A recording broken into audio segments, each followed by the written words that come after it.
దేవుని వాక్యమైన బైబిల్లో నుండి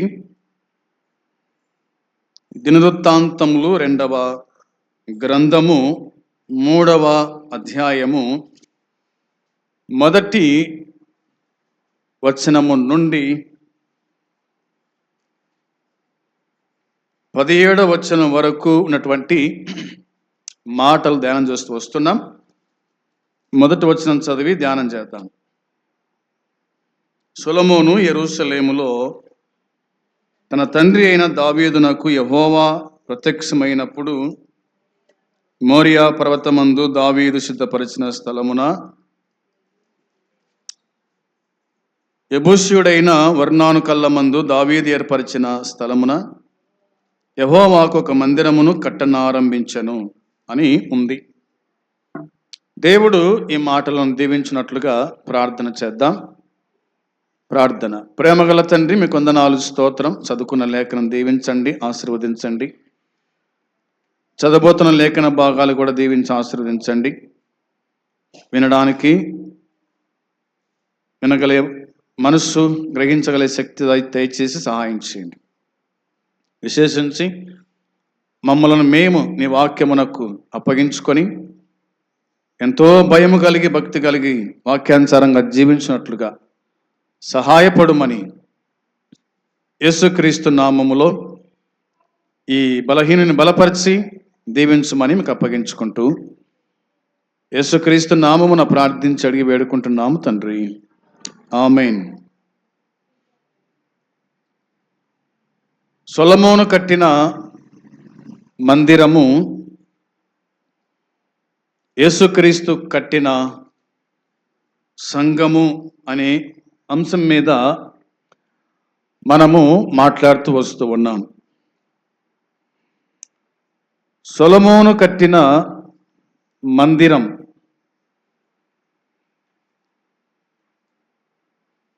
తాను ఆరాధించడానికి, ప్రజలు ఆరాధించడానికి సొలొమోను మందిరాన్ని నిర్మించినాడు. పాత నిబంధన కాలములో దేవుడు పలికినటువంటి మాటను బట్టి ఈ మందిరము సమస్త జనులకు ప్రార్థన మందిరము అనబడును అని ప్రభు సొలొమోను కట్టినటువంటి ఆలయం గురించి ఆయన మాట్లాడుతూ వచ్చినాడు. ఆయన యెరూషలేము నాకు సమీపించి, యెరూషలేమా యెరూషలేమా, ప్రవక్తలను చంపుచుండు దానా, కోడి తన పిల్లలను తన రెక్కల కిందికి ఆహ్వానించినట్లుగా నేను నిన్ను ఎన్నో మార్లు ఆహ్వానించితిని గాని మీరు రానొల్లకపోతిరి అని ఆయన కన్నీళ్లు విడుచుచు యెరూషలేము నుండి తిరిగి వెళ్ళెను అని ఉంది. ఆయన తిరిగి వెళ్ళాడు. యెరూషలేము ఊరి బయట, గవిని బయట ఆయన మరణించున్నాడు. ప్రవక్తలను చంపినటువంటి యెరూషలేము యేసుక్రీస్తును కూడా చంపింది. ప్రవక్తలను చంపినటువంటి యెరూషలేం పట్టణము యాజకులైన వాళ్ళు, ప్రధాన యాజకులు యేసుక్రీస్తును కూడా చంపినారు అనేది మనము అర్థం చేసుకుంటున్నాం. కాబట్టి మందిరమును సొలొమోను కట్టినాడు, సంఘాన్ని యేసుక్రీస్తు కట్టినాడు. మనము 4 భాగాలుగా ధ్యానం చేసినాం. ఈ దినమందు 5వ భాగము నేను గుర్తు చేస్తాను. దినవృత్తాంతములు మొదటి గ్రంథం, దినవృత్తాంతముల మొదటి గ్రంథము 22వ అధ్యాయము 5వ వచనము చూడాలి. 22వ అధ్యాయము. నా కుమారుడైన సొలొమోను పిన్న వయసు గల లేతవాడు యెహోవాకు కట్టబో మందిరము దాని కీర్తిని బట్టి అందమును బట్టి సకల దేశములలో ప్రసిద్ధి చెందునట్లుగా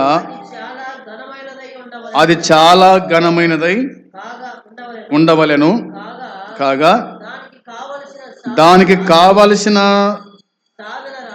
సాధన రాశిని సిద్ధపరచదనని చెప్పి దావీదు తన మరణమునకు ముందు విస్తారముగా వస్తువులను సమకూర్చి ఉంచెను అని దేవుని వాక్యం మనకు చెప్తూ ఉంది. కాబట్టి దేవుని వాక్యం మనకు జ్ఞాపకం చేస్తున్నట్టుగా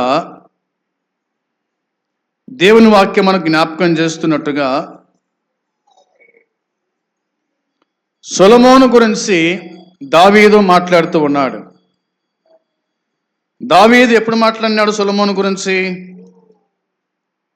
చివరి లైన్లో రాయబడిన మాట మనం చూస్తే, దావీదు తన మరణమునకు ముందు మందిరము నిమిత్తమై విస్తారముగా వస్తువులను సమకూర్చి ఉంచినాడు. దావీదు తన మరణమునకు ముందు విస్తారముగా వస్తువులను సమకూర్చినాడు. మందిరానికి వస్తువులను సమకూర్చినాడు. ఆ వస్తువుల గురించి మనము గత దినాల్లో ఆలోచన చేసినాం. బంగారు పనికి బంగారు, వెండి పనికి వెండి, ఇత్తడి పనికి ఇత్తడి, రాగి పనికి రాగి, ఇనుము పనికి ఇనుము, వెలగల రాళ్ళు, రత్నములు, ఇవన్నీ కూడా విస్తారంగా దావీదు దేవుని మందిరానికి సమకూర్చి పెట్టినట్టుగా వాక్యం చెబుతూ ఉంది. దేవుని మందిరం మీద మక్కువ గలవాడై సంపాదించి పెట్టినాడు. దేవుని మందిరము ఘనంగా కట్టబడాలి. దేవుని మందిరాన్ని అందంగా అలంకరించాలి. ఇది దేవుని మందిరం, దేవుడు ఉన్నటువంటి స్థలం అని ఆలోచన చేసి ఇశ్రాయేలుతో మాట్లాడుతూ ఉన్నాడు దావీదు. నా కుమారుడైన సొలొమోను పిన్న వయసు గల లేతవాడు అన్నాడు. పిన్న వయసు గల లేతవాడు, యవనస్తుడు, ఏమి ఎరగని వాడు. అవునా? దేవుని మందిరం కట్టాలా? దేవుని మందిరము అది సామాన్యమైనది కాదు. దేవుని మందిరము అది సామాన్యమైనది కాదు. కాబట్టి ఆ మందిరము ఎలా ఉంటుంది, ఆ మందిరాన్ని ఎలా అలంకరించాలి అనేది తాను చెప్పినాడు. అవునా? ఏమంటున్నాడు? యెహోవాకు కట్టబోవు మందిరము దాని కీర్తిని బట్టి, అంటే మందిరము దాన్ని చూడగానే దాని కీర్తి. మందిరాల్లో మందిరం కట్టినారు. అవునా? సిఎస్ఐ సంఘస్థులు కొత్త మందిరం కట్టినారు. చూడండి, అది ఎంత విస్తారంగా కట్టారో, ఎంత అందంగా కట్టినారో, ఎంత పొడుగు కట్టారో, దాంట్లోని ఫ్యాన్లు ఇవన్నీ చూడగా కొంత ఆశ్చర్యము అనిపిస్తుంది. అలా మెదక్ జిల్లాకి వెళ్ళి మెదక్ జిల్లాలో అక్కడ మందిరం చూస్తే కనుక ఆ మందిరములో యేసు ప్రభు యొక్క శిలువ, ఆయన శిష్యులు, ఆ తర్వాత ఆ మందిరమంతా గుడుక ఫోటోలతో అలంకరించబడినటువంటి మందిరం మెదక్ జిల్లాలో మనం చూడగలుగుతాం. అది ప్రపంచంలోని 2వ ప్రార్థన మందిరము అని వ్రాయబడి ఉంది. ఆ మందిరం దగ్గరికి దాదాపుగా నేను కూడా 4-5 సార్లు వెళ్ళొచ్చాను. అంటే అక్కడ ఉన్నప్పుడు 2010వ సంవత్సరంలో అక్కడ ఉన్నటువంటి కారణాన్ని బట్టి చూడగలిగినాం. దేవుని మందిరం కట్టబడిన తర్వాత దేవుని మందిరాన్ని అలంకరించుట, ప్రతిష్ఠ కంటే ముందు లేదా ప్రతిష్టకు దాన్ని ఏ విధంగా మనము అలంకరిస్తామో ఆ విధంగా మందిరము అలంకరించబడింది అన్నమాట కనిపిస్తుంది. అవునా? దావీదు అన్నాడు, యెహోవా కట్టబో మందిరము దాని కీర్తిని బట్టి అందమును బట్టి అన్నాడు. అందమును బట్టి సకల దేశములో ప్రసిద్ధి చెందినట్లుగా అది చాలా ఘనమైనదై ఉండవలెను అన్నాడు.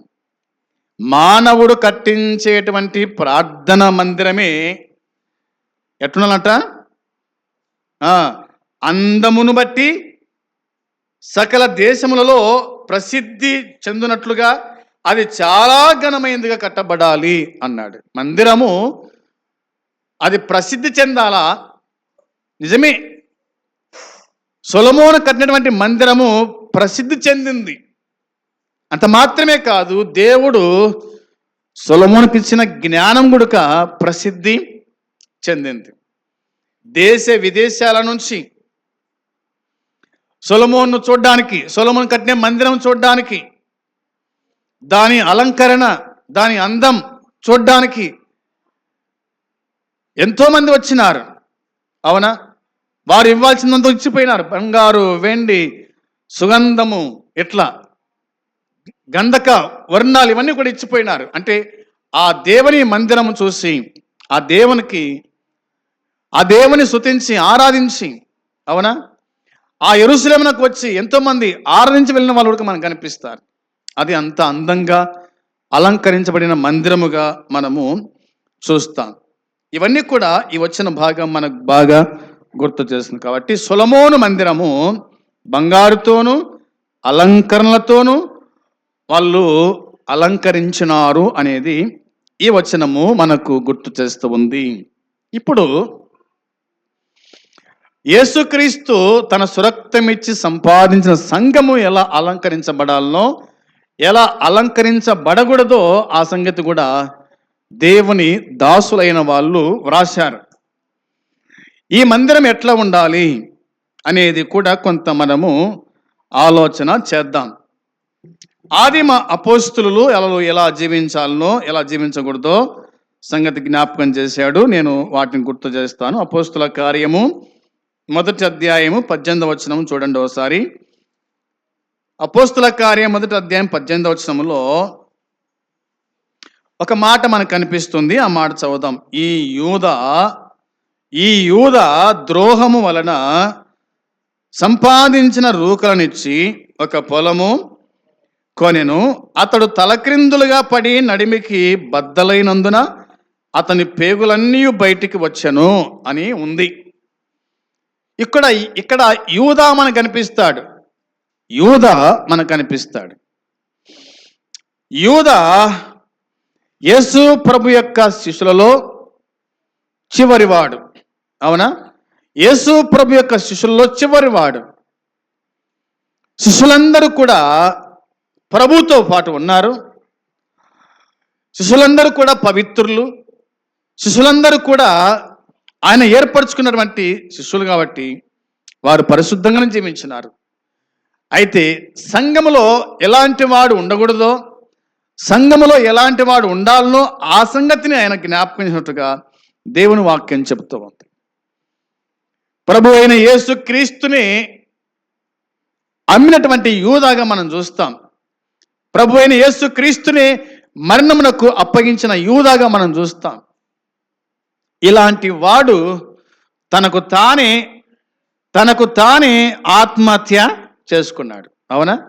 తనకు తానే ఆత్మహత్య అని కాదు కానీ శరీర హత్య చేసుకున్నాడు. ఎందుకంటే ఆత్మకు మరణము లేదు కదా, కాబట్టి శరీర హత్య అని చెప్పాల. తనకు తానే ఉరిపోసుకున్నాడు, కింద పడ్డాడు. ఏమైపోయిందంట? అతను కింద పడి పగిలిపోయినాడు. అంత ఏమి లేదు, బద్దలైనందున అన్నమాట కదా. కాబట్టి అతడు తలక్రిందులుగా పడి నడిమికి బద్దలైనందున అతని పేగులన్నీ బయట పడెను అని రాయబడి ఉంది. ప్రియులారా, మరి ఎందుకు ఇట్లా అంటే ఈ యూద ద్రోహము వలన అన్నమాట. ఇతడు దేవునికి ద్రోహం చేసినాడు, పరిశుద్ధ సంఘానికి ద్రోహం చేశాడు, ద్రోహి అనే వ్యక్తి ఏమాత్రం కూడా దేవుడు కట్టినటువంటి మందిరములో అనగా సంఘములో ఉండడానికి ఏమాత్రం కూడా వీలు లేదు అన్నట్టుగా దేవుని వాక్యం మనకు గుర్తు చేస్తూ ఉంది. మరో మాట చూడాలి అక్కడిని. 2వ అధ్యాయం 4వ వచనం. 2వ అధ్యాయం 4వ వచనంలో అందరూ పరిశుద్ధాత్మతో నిండిన వారై ఆ ఆత్మ వారికి వాక్శక్తి అనుగ్రహించిన కొలది అన్య భాషలతో మాటలాడసాగిరి అనే మాట వ్రాయబడి ఉంది. వీరెవరు అంటే యేసు ప్రభు యొక్క 12 మంది శిష్యులలో ఒకడు చనిపోయినాడు, 11 మంది శిష్యులు అనే మాట దేవుని వాక్యం చెబుతుంది. వీరందరూ కూడా పరిశుద్ధాత్మతో నిండిన వారై, అంటే సంఘములో ఉండాల్సినటువంటి వారు ఎవరంటే పరిశుద్ధాత్మతో నిండిన వారు. రెండవదిగా ఆత్మ వారికి వాక్శక్తి అనుగ్రహించింది. పరిశుద్ధాత్మతో నింపబడితే వారు వాక్కు శక్తిని పొందుతారనే మాట లేఖనం మనం గుర్తు చేస్తుంది. అంత మాత్రం కాకుండా వీళ్ళు అన్య భాషలతో మాట్లాడిరి, వీరు చెప్పిన వాక్యం, వీరు చెప్పిన మాటలు అన్ని దేశాల వారికి అర్థమైపోయింది. అవునా? అన్ని దేశాల వారికి అర్థమైపోయింది, అన్ని భాషల వారికి అర్థమైపోయింది. యేసు ప్రభు మాట్లాడితే అందరికి అర్థమైంది, యేసు ప్రభు శిష్యులు మాట్లాడితే కూడా అందరికీ అర్థమైపోయింది. సంఘములో ఉండాల్సిన వాళ్ళు ఎవరంటే మరి తమ్మును తాము పరిశుద్ధపరుచుకున్న వాళ్ళు మాత్రమే, పరిశుద్ధులైన వారు మాత్రమే సంఘములో ఉండాలి. అపరిశుద్ధులు సంఘములో ఉండడానికి ఏమాత్రం కూడా వీలు లేదు అని దేవుని వాక్యమైన బైబిల్ మనకు జ్ఞాపకం చేస్తూ ఉంది. కాబట్టి విశ్వాస జీవితంలో పరిశుద్ధతను, శక్తి, పవిత్రతతో సంఘము సుందరంగా తీర్చబడాలి, సంఘము పరిశుద్ధంగా ఉండాలి, సంఘము సుందరంగా తీర్చబడాలి. అది దేవుని సంఘం. యేసుక్రీస్తు తన సురక్తమిచ్చి సంపాదించిన సంఘం అది పరిశుద్ధంగా ఉండాలి అనేది బైబిల్ మనకు జ్ఞాపకం చేస్తూ ఉంది. ఈ సంఘములో ఎలాంటి వాళ్ళు ఉండాలి, ఎలాంటి మనుషులు ఉండాలి అనేది కూడా దేవుని వాక్యమే మనకు బయలుపరుస్తూ ఉంది. జ్ఞాపకం చేసుకుందాం. గలతీ పత్రిక 5వ అధ్యాయం,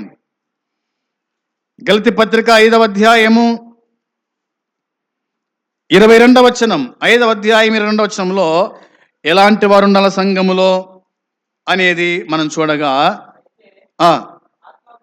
ఆత్మ ఫలము ఏమనగా ప్రేమ, సంతోషము, సమాధానము, దీర్ఘశాంతము, దయాళుత్వము, మంచితనము, విశ్వాసము, సాత్వికము, ఆశ నిగ్రహము అనే మాట వ్రాయబడి ఉంది. ఆత్మ ఫలము గురించి దేవుని వాక్యం మనకు చెబుతూ ఉంది. సంఘములో ఆత్మ ఫలాలు కలిగిన వాళ్ళు ఉండాల. సంఘములో ఆత్మ ఫలాలు కలిగిన వాళ్ళు ఉండాలి. మొదటి ఫలం ఏమిటి? ప్రేమ. సంఘములో ఏముండాలా? ప్రేమ ఉండాల. కానీ ప్రేమ లేదు. దాన్ని మనం ఎప్పుడో వదిలేసినాం అని నేను చెప్పటం లేదు, వాక్యమే చెబుతున్న మాట. ప్రకటన గ్రంథములో దేవుని వాక్యం చెబుతూ ఉంది. ప్రకటన గ్రంథము 2వ అధ్యాయము చూడండి. దేవుడు సంఘములతో మాట్లాడుతూ ఆయన పలికిన మాట మనము గుర్తు చేసుకోవాలి. 2వ అధ్యాయములో ఉన్న మాట చూడండి. వచనము 5 చదువుదామా? 5వ వచనం చూస్తారు ఒకసారి.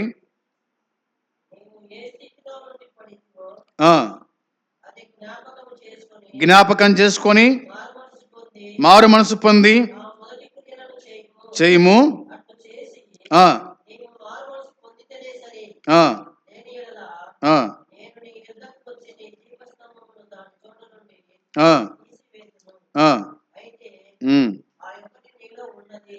ఉంది అని చెప్పినాం కదా.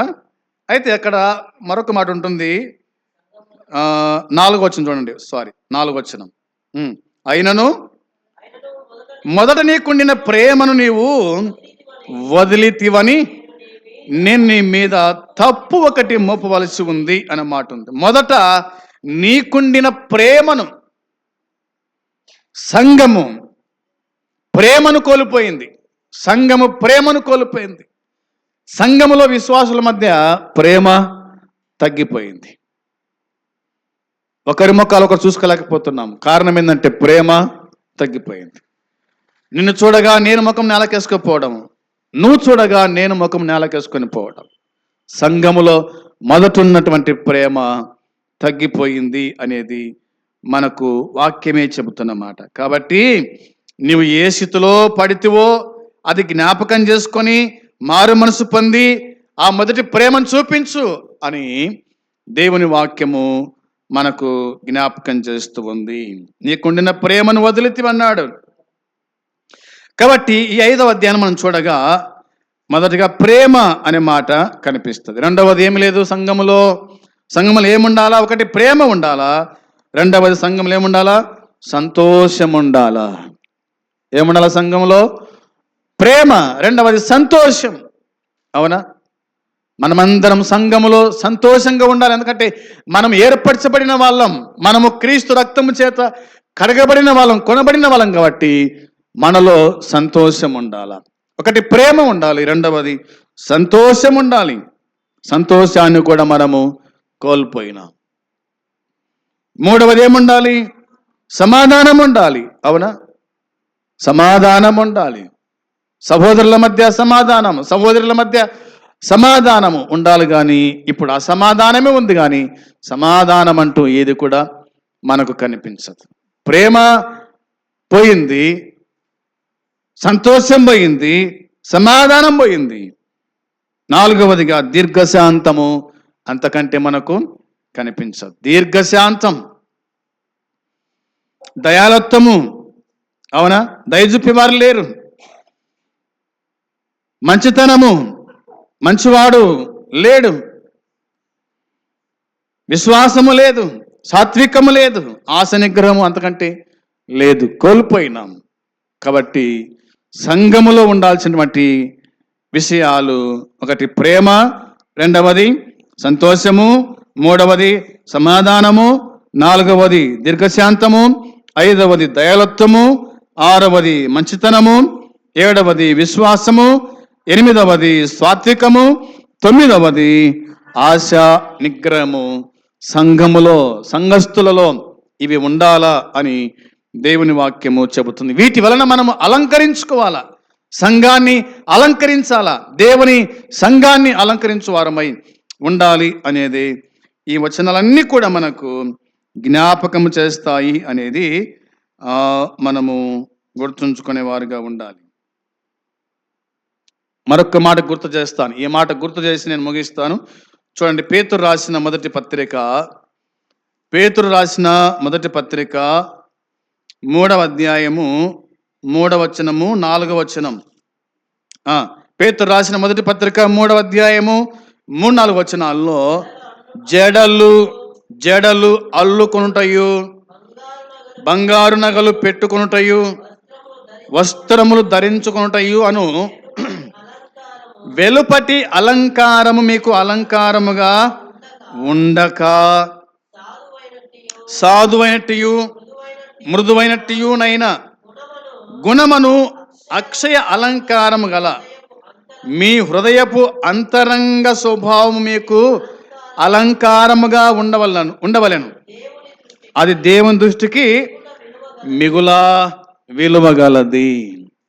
3వ వచనం చెప్తున్న మాట ఏంటంటే, 3వ వచనము మన అలంకరణ మనకు చూపిస్తూ ఉంది. అద్దం ముందు నిలబడితే అద్దం మనల్ని చూపిస్తుంది. అవునా? అద్దం ముందు నిలబడితే అద్దం మనల్ని చూపిస్తుంది. అంటే నీ ముఖం మీద ఏముంది, నీ శరీరం మీద ఏముంది అనేది కూడా అద్దం చూపిస్తుంది.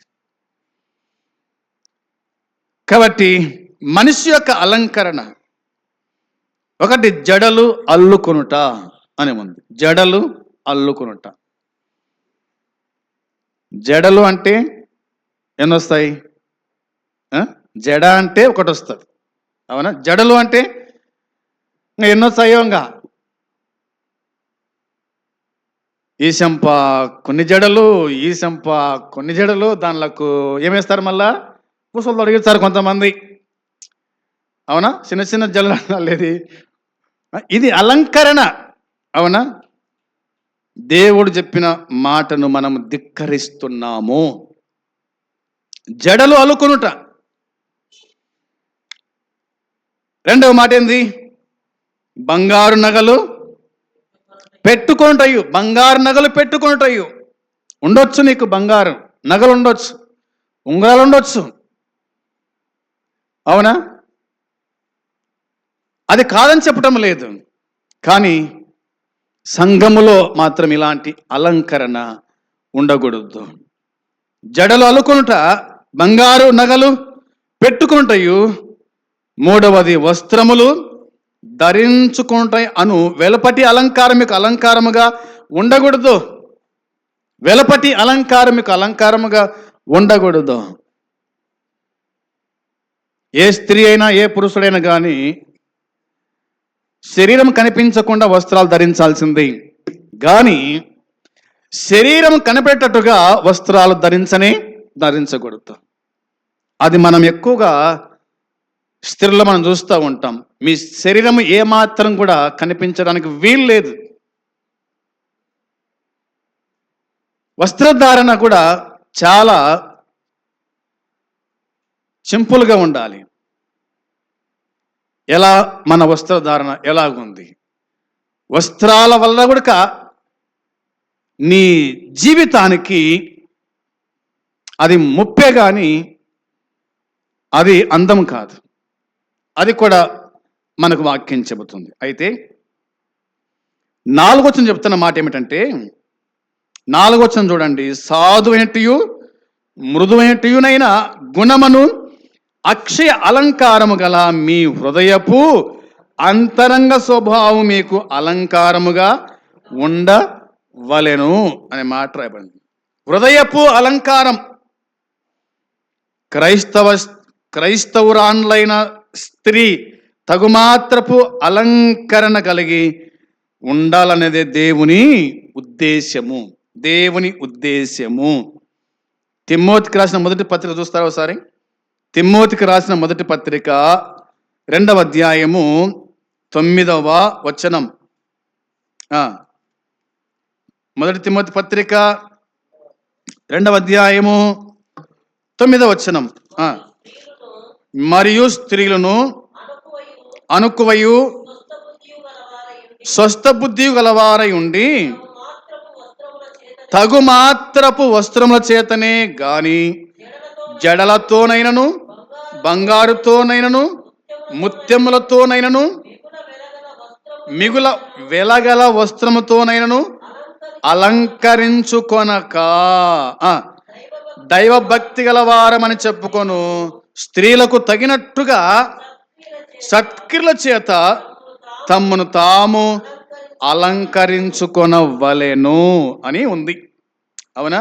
మీరు బాగా చదువుకోండి ఈ వాక్య భాగం. ముఖ్యంగా సహోదరీలు, భక్తిగల స్త్రీ యొక్క నడవడిక, భక్తిగల స్త్రీ యొక్క జీవితం గురించి తిమోతికి పౌలు వ్రాసినట్టుగా దేవుని వాక్యం మనకు జ్ఞాపకానికి తీసుకొని వస్తుంది. ఇందుకు విరుద్ధంగా ఆడంబరంగా మరి సూపర్లను ఆకర్షించే విధంగా వెలగల అలంకారాలతో ఉండకూడదు. నీ అలంకారాన్ని నీ ఇంట్లో మాత్రమే, నీ అలంకరణ, నీ అందం నీ భర్తకు మాత్రమే, ఇతరులకు చూపించడానికి ఏమాత్రం కూడా వీలు లేదని దేవుని వాక్యం మనకు కరాఖండితంగా ఆజ్ఞాపించుచు ఉంది. దీన్ని మనం గుర్తుంచుకోవాలి.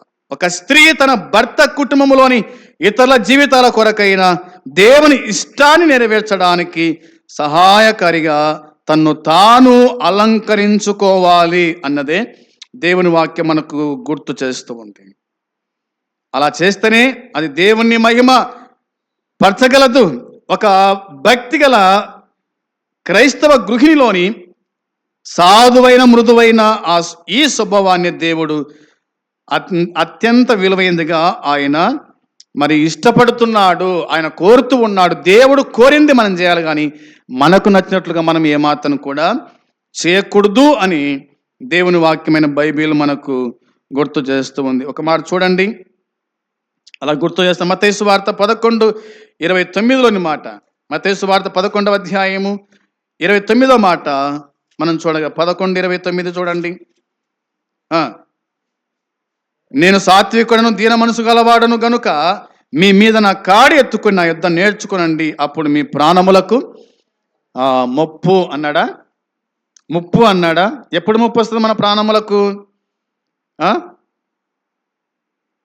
వాక్యం చెబుతున్నమాట, నేను సాత్వికుడను దీన మనసు గలవాడను కనుక మీ మీద నా కాడెత్తుకొని నా యుద్ధం నేర్చుకోండి, నేను చెప్పినట్టు మీరు వినండి అన్నాడు. మీరు చెప్పినట్టు కాదు,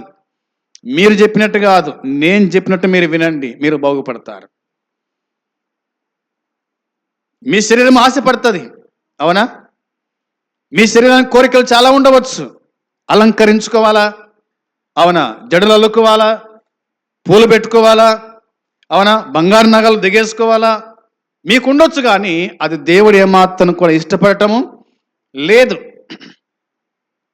అది ఆయనకు నచ్చింది కాదు, అది మీ ప్రాణానికే ముప్పు. ఎందుకంటే మనం చూస్తూ ఉన్నాం, బంగారు నగలు ధరించి మరి ప్రయాణం చేస్తూ ఉంటే బంగారు నగలు ధరించి పెళ్ళిళ్ళకి పోతే కనుక దానిని గుంజుకుపోయే వాళ్ళు కూడా ఉన్నారు, లాక్కుపోయే వాళ్ళు ఉన్నారు, మీ మెడను తెగకోసి ఉడక తీసుకొని పోయే దొంగలు ఉన్నారు. మీకు దానివల్ల మీకు ప్రమాదమే కానీ మీకు మేలు మాత్రం జరగదు అనే సంగతి మనం ఎరుగుద్దాము. మేము ఒక ఫంక్షన్కు వెళ్ళినాం. ఆ ఫంక్షన్లో ఒక ఆయన నా పక్కన కూర్చున్నాడు. అటు చెంప సేవకులు ఉన్నారు, ఇటు చెంప సేవకులు ఉన్నారు, ముందు సేవకులు ఉన్నారు. ఈయన ఒక్కడు వచ్చి నా పక్కన కూర్చున్నాడు. పెళ్ళికి వచ్చినాడు. ఆయన చేతుల్లో ఈ చేతికి 5 ఉంగరాలు ఉన్నాయి, ఈ చేతికి 5 ఉంగరాలు ఉన్నాయి. అవి ఇంతలా ఉన్నాయి. అర్థమైందా? నా పక్కన కూర్చున్నాడు వచ్చి. తర్వాత మెడలో చూస్తే కనుక బంగారు గొలుసులు ఉన్నాయి, దాదాపుగా 4-5 ఉన్నాయి గొలుసులు. ముందర కూర్చుంటుంది కదా, వెనక కూర్చుంది కదా, ముందర కుర్చీ మీద తన ఏలు ఇట్లా పెట్టినాడు. మీరు చూడండి అని కదా, ఇట్లా పెట్టినాడు. మెడలో గొలుసులు ఉన్నాయి. కళకలు చూడలే, కళలో ఏమన్నా తెలుదు మళ్ళీ ఆయనకు. మన సేవకులు ఒక ఆయన నిలబడి ఏం చేస్తున్నాడు? చలిపిస్తూ ఉన్నాడు. అంటే తనకెంత ఉందో తను చూపించుకుంటున్నాడు ప్రజలకు. అది మందిరం కాబట్టి సరిపా. ఒకవేళ ఇంకా ఏదన్నా అంటే కనుక పరిస్థితి ఏమవు? తనను ఖచ్చితంగా కిడ్నాప్ చేస్తారు. అవునా కాదా? కాబట్టి దేవునికి నచ్చినటువంటి అలంకరణని మనము అలంకరించుకోవాలి, కానీ దేవునికి అయిష్టమైంది, దేవుడు చెప్పంది మనం ఏది కూడా చేయకూడదు అనే విషయాన్ని మనము గుర్తుంచుకోవాలి. అందుని బట్టి ఈ దినపు వాక్యము లేఖన భాగం ఏంటంటే, సొలొమోను మందిరాన్ని బంగారుతోనూ మళ్ళీ వాళ్ళు అలంకరించినారు. బంగారుతో, వెండితో, ఇత్తడితో, ఇనుముతో కదా, మంచి రాళ్లతో, వజ్రాలతో అలంకరించారు, మందిరం అలంకరించారు. కానీ మనుషులకు అలాంటి అలంకరణ లేదు అనేది గుర్తుంచుకోవాలి. నేటి సంఘము మరి క్రీస్తు రక్తము చేత కడగబడిన సంఘం, కొనబడిన సంఘం, పరిశుద్ధులుగా చేయబడిన మనమందరం కూడా దేవునికి నచ్చినటువంటి పని మనం చేయాలా. ఆయన సంఘములో మనము నేర్చుకునే వారిగా ఉండాలి. ప్రభు చెప్పిన మాట, అది నా యొద్ద వచ్చి నేర్చుకోండి, నేను మీకు నేర్పిస్తా అని చెప్పినాడు. అందుని బట్టి మనకు ఉండవలసిన అలంకరణ అంటే హృదయ అలంకరణ అవసరం, హృదయ శుద్ధి అవసరం, కానీ పై శుద్ధి మనకేం అవసరం లేదు. అనగా మరి పై అలంకరణ అవసరం లేదు, హృదయ శుద్ధి అవసరం. హృదయ శుద్ధి గలవాడే దేవుణ్ణి చూస్తాడు అని యేసు ప్రభువు చెప్పాడు. మత్తయి సువార్త 5వ అధ్యాయం 8వ వచనంలో హృదయ శుద్ధి గలవాడు ధన్యుడు, వాడు దేవుణ్ణి చూస్తాడు అనే మాట.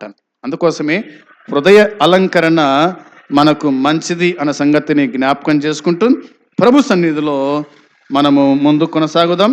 అట్టి కృప దేవుడు మనకు అనుగ్రహించునుగాక. ఆమేన్. ప్రార్థన. ప్రేమగల తండ్రి, నీ పరిశుద్ధమైన పాదములకు వందనాలు, స్తోత్రములు, స్తుతులు చెల్లించుకుంటున్నాం. కనికర సంపన్నుడా, కృప చూపే దేవా, నిన్న నేడు ఏకరీతిగా ఉన్న మా పరలోకపు తండ్రి, మీకు వందనాలనైనా స్తోత్రాలు, స్తుతులు చెల్లించుచు ఉన్నాం. దేవా, ఈ దినమందు కూడా నిన్ను ఆత్మతో సత్యముతో ఆరాధించుటకు నువ్వు మాకిచ్చిన ఈ భాగ్యాన్ని బట్టి స్తోత్రం, స్తుతులు చెల్లించుకుంటున్నాం. కూడి వచ్చి నిన్ను ఆరాధించిన వారిని దీవించి ఆశీర్వదించండి. నీ వాక్యము చేత మేము హెచ్చరించబడ్డాం. నీ వాక్యము ఎంతో అమూల్యమైన వాక్యం, పరిశుద్ధమైన వాక్యం. నీ యొద్ద కూర్చొని నేర్చుకోవడానికి మాకు ఇచ్చిన ఈ భాగ్యాన్ని బట్టి స్తోత్రాలు.